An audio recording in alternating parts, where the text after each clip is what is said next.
Alright, so there's another Transformers movie. I've never been that into the Transformers movies, to be real. Like, as a kid, obviously, I thought the first one with Shia LaBeouf and Megan Fox was pretty cool. Then the second and third ones fell off pretty bad, and I'm not gonna lie, never bothered to see Age of Extinction or The Last Knight. Didn't end up seeing the standalone Bumblebee movie either. From what I've heard though, it was actually the best movie since the first one. But yeah, basically I was incredibly out of touch with the Transformers franchise before seeing this one. But even as someone who hasn't been into the series for like 10 years, I've gotta say it was a lot better than I was expecting. Obviously the series is no longer being directed by Michael Bay. I would definitely say that's a good thing. Not because I don't think Michael Bay is a good director necessarily, but the Transformers movies have become such big budget spectacles that I think toning it down a little now with smaller budgets is actually doing the series a favor, because it makes them focus on story and characters at least a little bit. I didn't watch the cartoon growing up, but my friend basically filled me in that Rise of the Beast is based around the Beast Wars cartoon.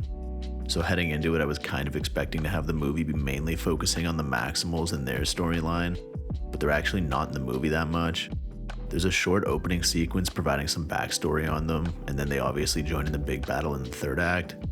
But really this is more so another Optimus Prime and Bumblebee focused movie, although the main human protagonist mostly works with Mirage, voiced by Pete Davidson in this one, who I thought was a pretty cool character.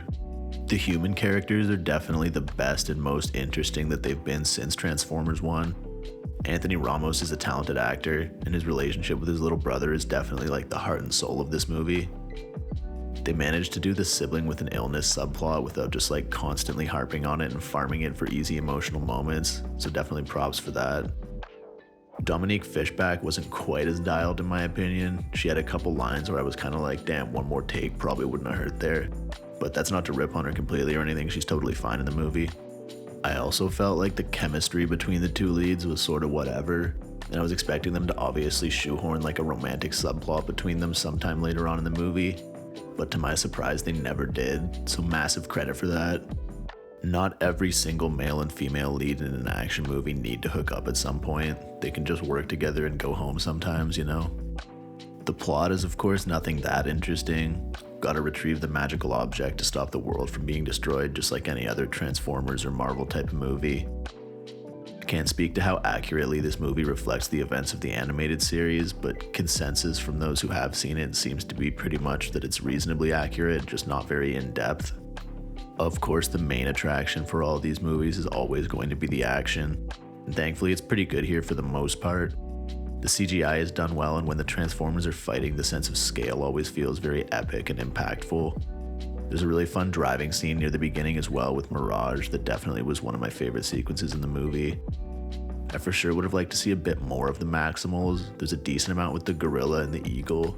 Just really would have liked to see more of the Cheetah and the Rhino as well. At the end of the day, this was a solid action movie with a mediocre plot and average acting. Definitely would classify it as mid overall, but relative to the Transformers series as a whole, this is definitely upper echelon and a solid step in the right direction. As I said in the beginning, I pretty much fell out with this series a long time ago, but they're sort of winning me over again, and I'll definitely be back to check out the next one whenever that may be. Thanks for watching. Let me know if you've seen this one, where it ranks in the Transformers series for you, and yeah, I'll catch you in the next one. Peace.